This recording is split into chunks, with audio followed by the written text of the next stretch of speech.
is really someone that helps guide you on the side. So someone that's helping to guide you on the side will help you get to your end goal. I think that if you're having a mentor, you're literally looking at them to mock your life. Like when I have mentors, it's something about their life that I want. And I'm like, hey, can you teach me how you did a thing? Now, some coaches are also mentors. So I can be a mentor and a coach to someone, but the key is that I'm as a in my mentor hat, I'm telling you what I did, and I'm like, this is what you should do too. As a coach, I'm not necessarily telling them that you should do what I did. I'm telling you, this is the principle that I know well. This is what you might have going on. How do you see this resonate with your life? What part of this do you want to take with you? Is this going to help you get to your goal? Tell me where you are right now. This is what I hear you saying. So I'm more reflecting back to them what it is that they're saying and they're doing to help them get better at what they want to see happen. Like I'm literally coaching them. So I think about it like athletics a lot, right? Like a coach is seeing you not make a great play, seeing you like not playing defense, even though you think you are. You know, Mm-hmm. they're like, I'm out here doing this. I ain't here doing that. It's like, as a coach, I'm on the outside looking in, like, no, you're not. Like, let Mm-hmm. me tell you, this is your blind spot. If you said you want to be this Olympian, this is what you get to do because you don't see yourself outside of yourself. But as a mentor, I'm really just sharing, like, hey, do this, do that. But the two can come together. So for me, when I'm looking for a coach, I typically look at reviews. Like I look at the reviews and I look at whatever content they have online or otherwise. If it's someone that I want to coach me and maybe I haven't stalked them online, I might go to an event that they're at. This is me as a consumer if I really desire to, be coached. I think the other part is knowing not only a lot about the person, but knowing what you actually need. I think that that has been the biggest thing for myself and what I've noticed about people that aren't sure about why they didn't get certain results from a coach. I think they're Um, not clear about what they need. They yes. see the sales language, the marketing language, the shiny gold objects that people have. And they're immediately wanting to work with someone, but not very clear about what they're getting from that person. But I also feel like they also don't know what they need. So they're just like, oh, it sounds like it's going to solve all of my problems. I've been that person that has paid for coaches, has used coaches because I felt like it was going to solve all my problems. But it was also a way of me really navigating doing the real work that Mm-hmm. needs to be done. And when you get coached, it's not a magic pill. It's kind of like working out. Like you can get a fitness instructor to give you the plan, but if you don't go work out, you're not going to get the results. And if you work out half-heartedly, you're not going to get the full results. Mm-hmm. If you are inconsistent, you're not going to get the full results. And so for me, I know that there were times in my life where I would get frustrated with not it might be not making the money that I thought I could be making in my business, or it could be, oh, it feels like I'm not getting enough clients, or it feels like this is so hard, all of this technology and these funnels, like what's the right way to do things, or what's my real goal? And you are consumed by so much marketing rhetoric that is speaking to your feelings and desires and emotions. Sometimes it's hard for you to get really clear, or it was for me, well, what do I really need? Because everything sounds good. Everything sounds like it's going to solve my problem. But some of it is just turning the noise off. And that's what I've gotten better at, just turning the noise off so I can get quiet with myself and understand, well, what is it that I actually need right now? And not get caught into the FOMO that is Right. created through marketing, right? And everybody is marketing their sales, their business as the best thing since sliced bread. That's what everybody is doing. So you almost have to just know what you need so you can be in those streets and not be distracted. You need a coach. If you haven't gotten the results yet, doing everything, the self-awareness and what have you, you need somebody that can be a mirror to you. A client that doesn't know what they want, I don't we're gonna have misaligned expectations, and you might feel resentment for working with me and you didn't get what you want, but you don't know what you want. Like, how can I help guide you? And I think too, it's not my job to solve your problems. It's my job to be a guide to help walk you through your problems. You gotta know your problem. I know my stuff really well. I'm an Hmm. expert in my stuff. You're an expert in your stuff. If you can't funnel through your stuff and see how my stuff can help you with your stuff, I can't do it for you. Like, I can help you unearth some things, but you still have to be the key to that. And so I think some people aren't ready for coaching because they Interesting. think it's going to solve their problem. I have said no to some people. I'm like, not. Interesting. I have told clients, no, I don't think we'll be a good fit. I think you should. Some people have said you need to see a therapist. I'm like, I think, and not even like to be mean, I think that they had things that were beyond me, and I'm like, you know what? That's beyond me. I would do you a great disservice. Or you can work with a therapist in conjunction with me, or go work with therapy and then come back to me. But Yes. I've had people that have had therapists and me, and it's worked out really great. If they are not in a place to receive instruction or to receive good counsel and take action on it, you don't want to coach. You're wasting your money because I can't do the things for you.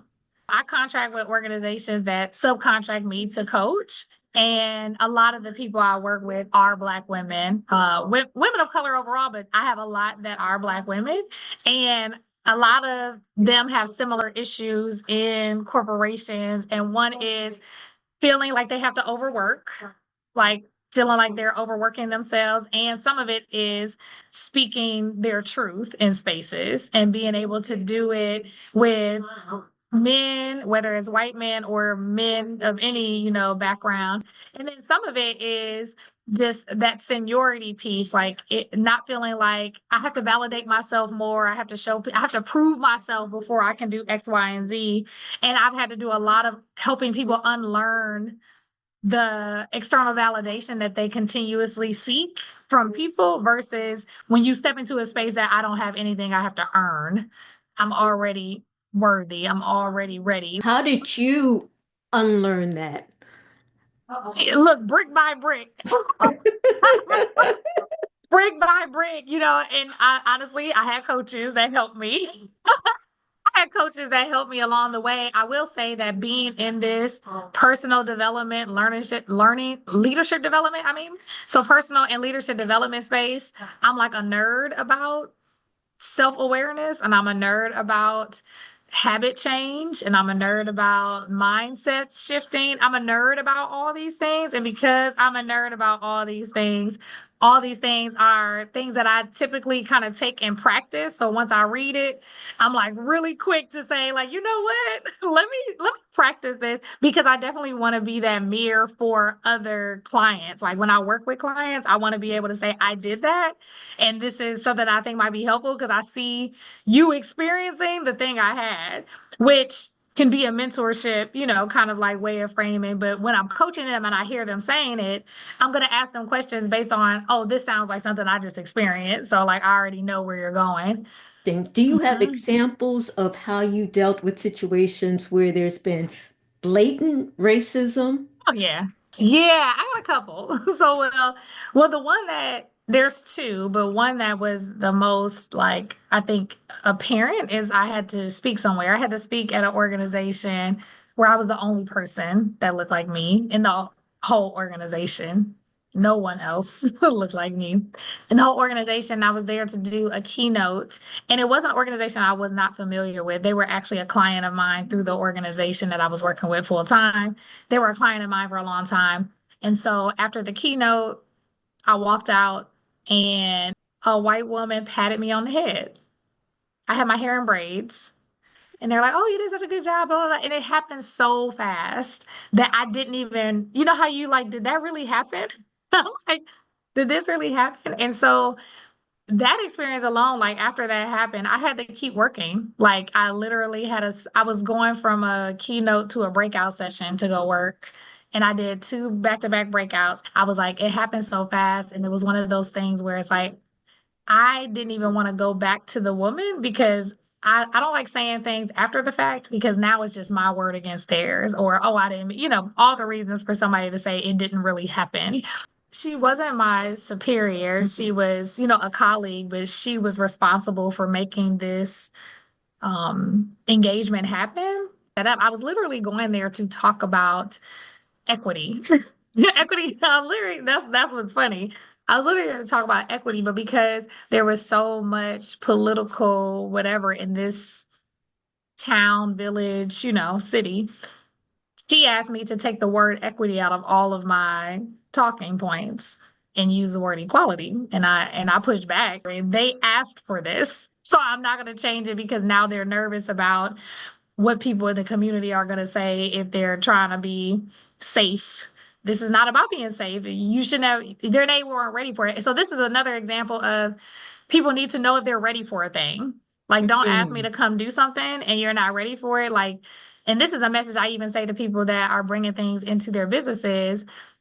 Your business is not ready for this. Your employees are not ready for this. If you are not even ready to message it the way it's supposed to be messaged, if you're not going to communicate it as such, don't bring someone in from the inside to have to take the heat. Like, I'm going to be the guinea pig. And that's what ended up happening. So that happened. I went back and I had to do another keynote for the community. So one I did for the employees, the rest was like for the community because this is how tight this community was around creating equity. And it was just so like it was just so like 1960s to me because they were like go around the back so nobody knows where your car is. They had a police officer that was in there and I was escorted out as soon as it was over.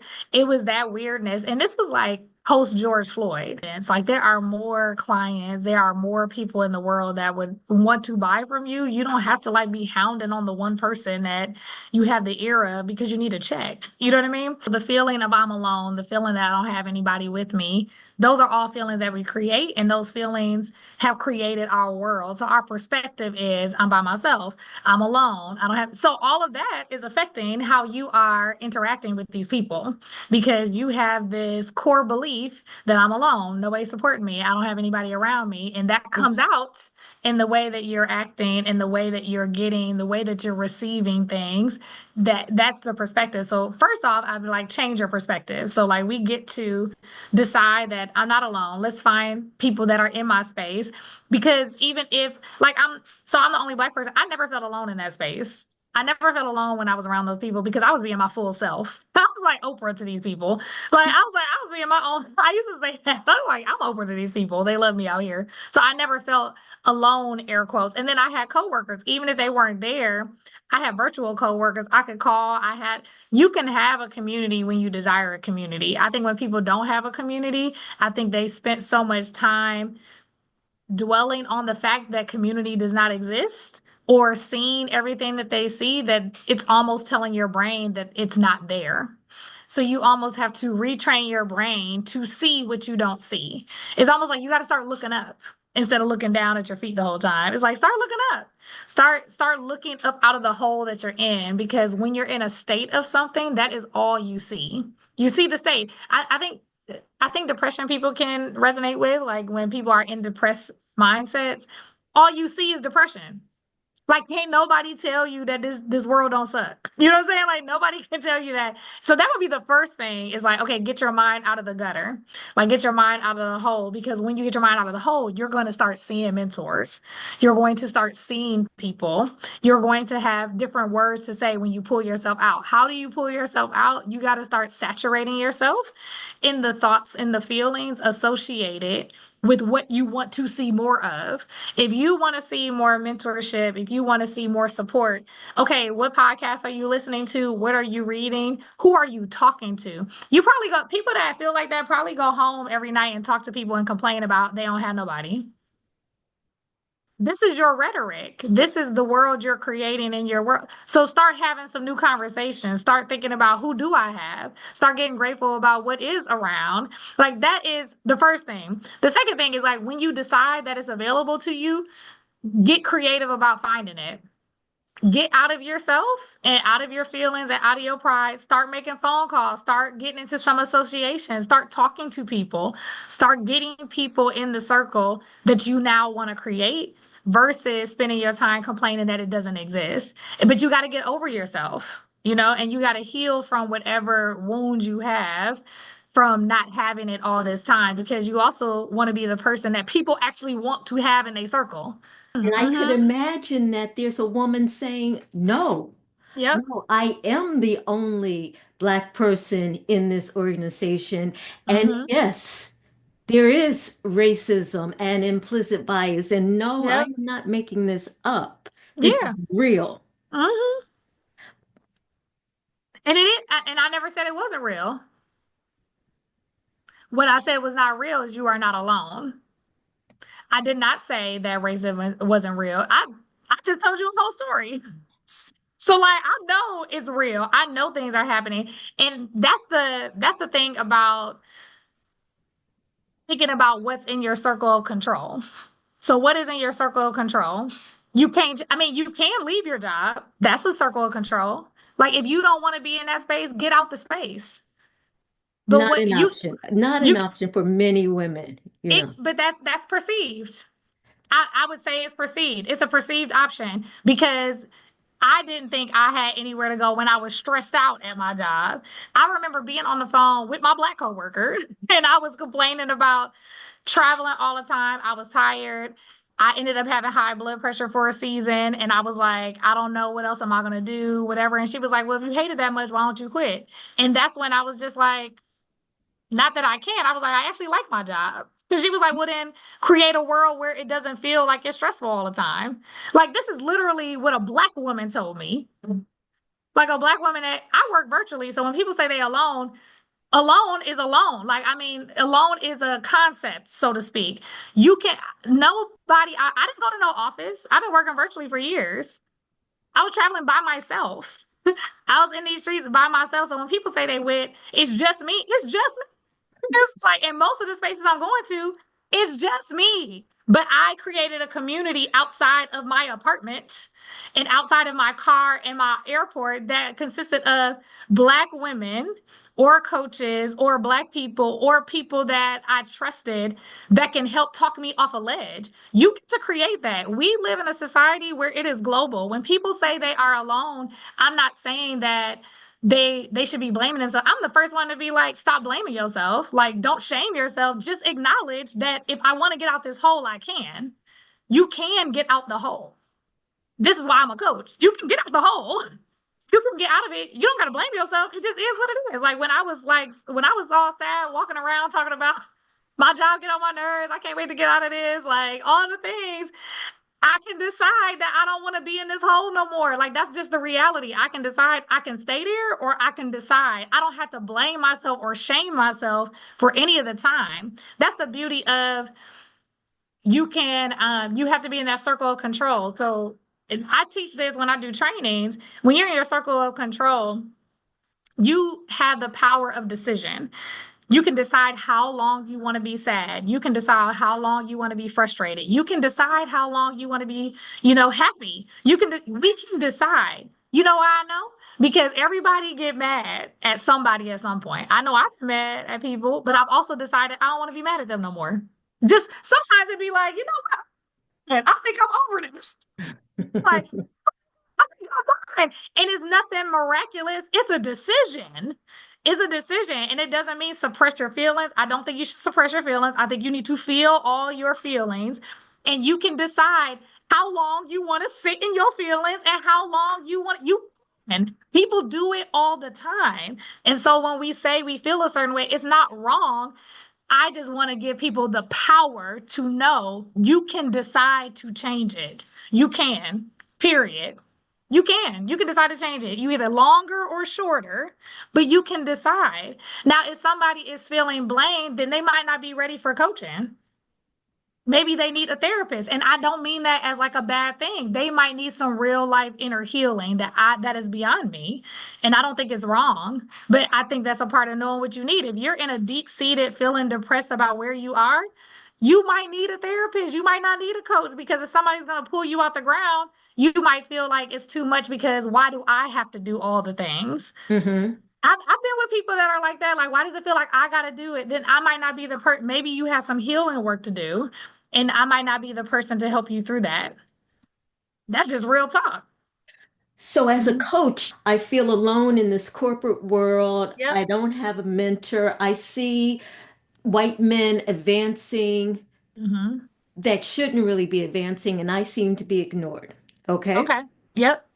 You're my coach. Hmm. What type of assignment would you give me?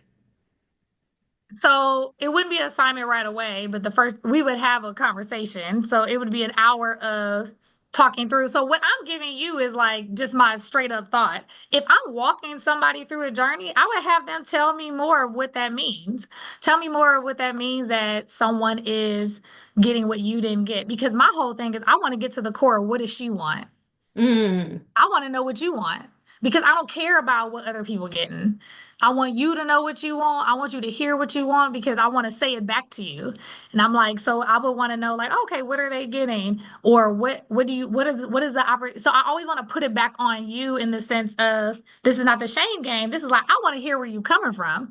When you asked me earlier, I'm like, I'm just telling you straight up my thoughts. But like, if I'm coaching no, I want to hear what is it that you want that you're seeing them get. It's just like, oh, okay, tell me more about that want because I want them to start living in a place of possibility. And they can't live in a place of possibility when they're full of looking at other people's stuff. And so the more I can engage her, excite her about the things that is possible for her, now we're in the positive brain. Now we're on the side of the brain that where possibility is. So by the time we get off that call, she gonna be ignited. She gonna be like, oh, okay, like let's because that's my job to get you out of the part of the brain that is fight, flight, or freeze. Like I want to go ham on these people. Like I'm tired of you. She's like, okay, like that. So an assignment after we get to that space would be like, hey, you know what? I want you to spend some more time really, journaling or scripting. I'm really big on journaling and scripting a couple of questions. What do you see yourself doing? In this position, where do you see yourself growing in this? Or if nothing else mattered, if this job, if it wasn't this company, it wasn't anything, what do you see yourself doing in this position? How do you see yourself growing? I want to know what's your ideal salary? Who are the people you want to be around? I'm actually coaching somebody around this right now. What do you want to be around? Like I want you to soak yourself into that and I want you to have the childlike wonder about it. I want you to wonder like a child because a child, we don't tell them that they can't do anything. We don't tell them that they can't have anything. We tell them they can have whatever they want. So I'm like, I want you to embody that, like get that childlike wonder.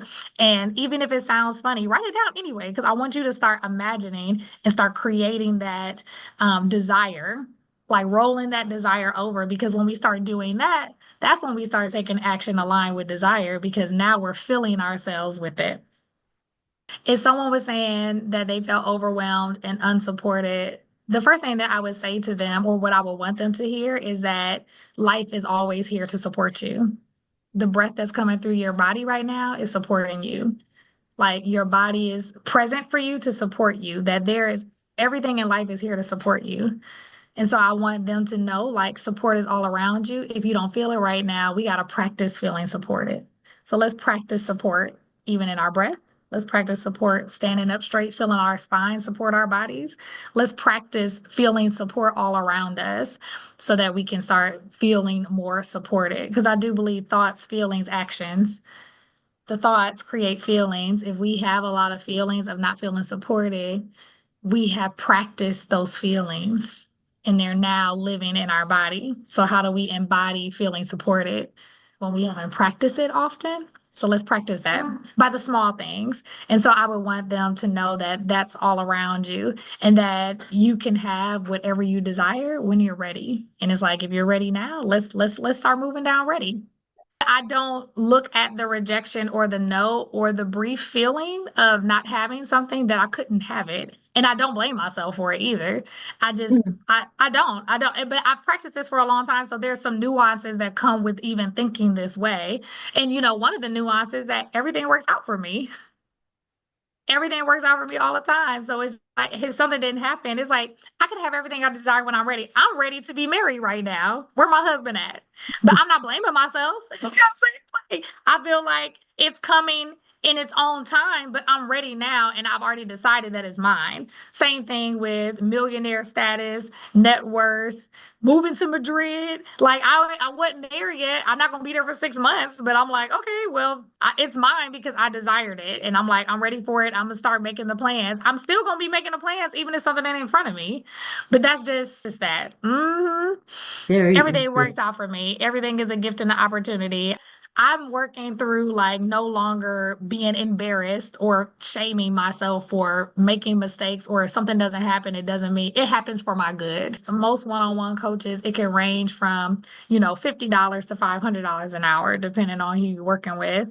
So I would think about what your budget is, look at your range of what you're willing to, spend. If you work in a position where they give you professional, you got a budget, maybe you're in a higher position where they give you professional training, like a budget to work with. So consider your budget, because that will dictate, what kind of coach you might want, and excuse me, the time that you would be able to commit to it. So if you're doing something that, if you have a lesser budget, then you might want, excuse me, a virtual coach that has more of a Virtual do-it-yourself coach. situation. Oh, okay. Yeah, and when I say that, I mean like literally buying a coaching course that maybe they coach, like Skillshare or some of these other platforms that have coaching programs, but a coach is not live working with you one-on-one.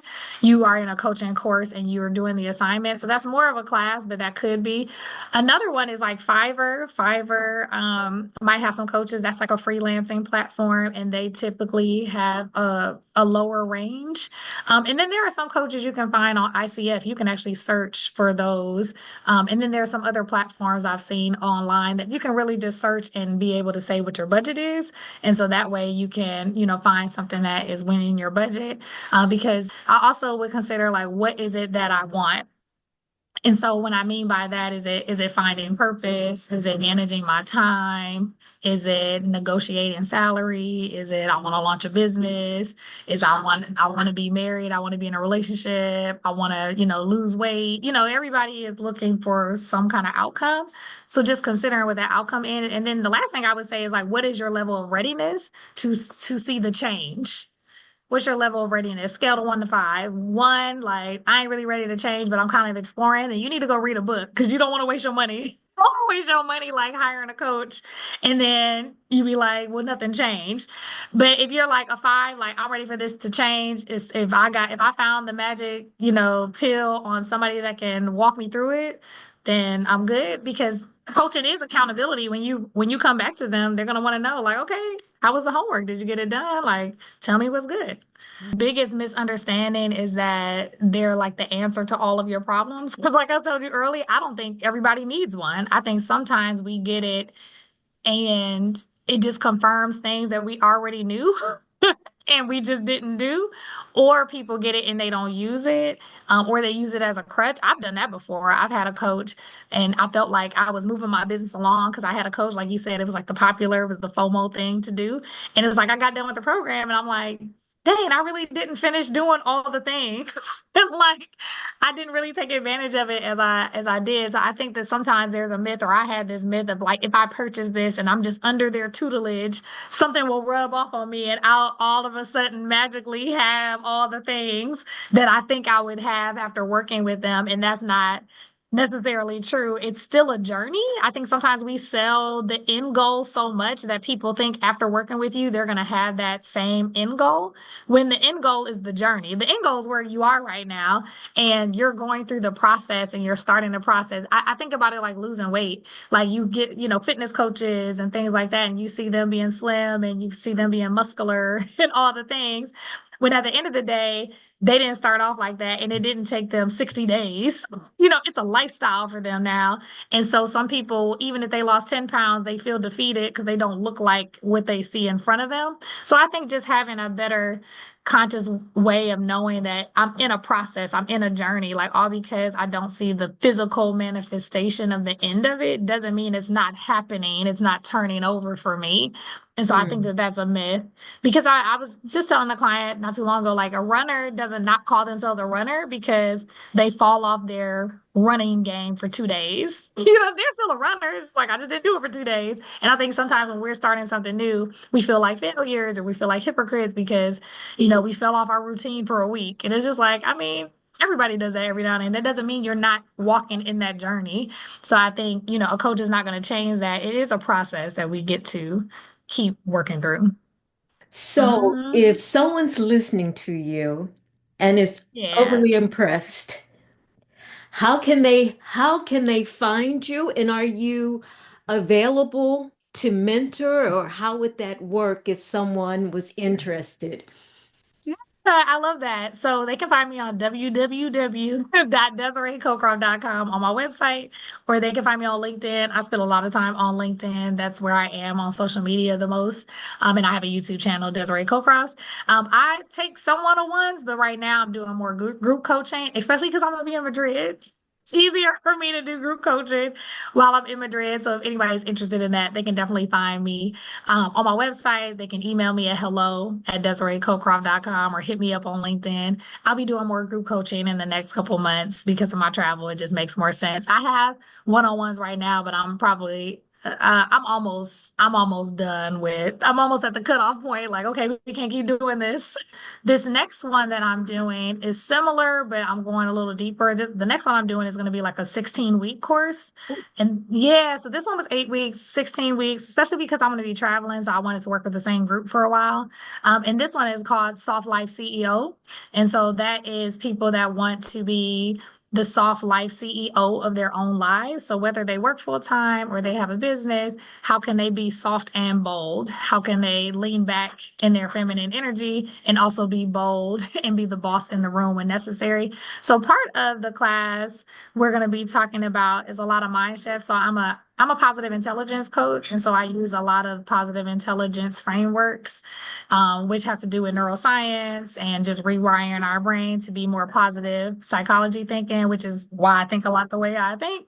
And so that's going to be like the first 6 weeks, like that's all we doing, to really help people rewire, start feeling their feelings, start unlearning some of the feelings that they've been practicing. So we'll be doing a lot of that. And then the next 6 weeks is going to be more about using their voice, boundaries, time management, Mhm. speaking, getting things done the way they want to get things done. And then the last 3 weeks, we're bringing it all together, like meshing the soft life with the bold life, in whatever areas that matter to them most. So a lot of it will be like, answering people's more specific questions about some of the actions that they plan on taking or that they want to take with them. Some people might want to raise their rates. Some people, if they're running a business, people might, want to change jobs, or some people are really working through being more bold and holding their boundaries while they're at work. So just really helping them infuse the two.